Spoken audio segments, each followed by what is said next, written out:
سلام خدا، سلام خدای مهربون.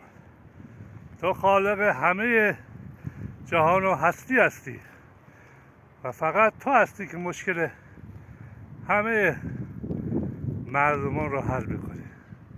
سلام به تو، سلام به مهربانیات، سلام به دادهات، سلام به ندادهات.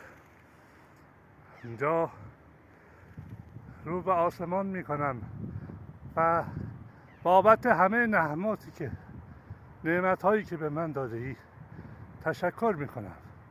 فقط دست به سوی تو دراز میکنم و از تو تشکر میکنم بابت همه داده ها و نداده ها.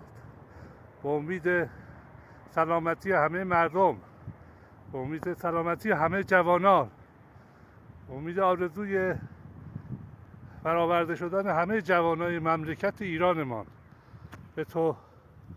از تو تشکر میکنم. سپاس بی نهایت.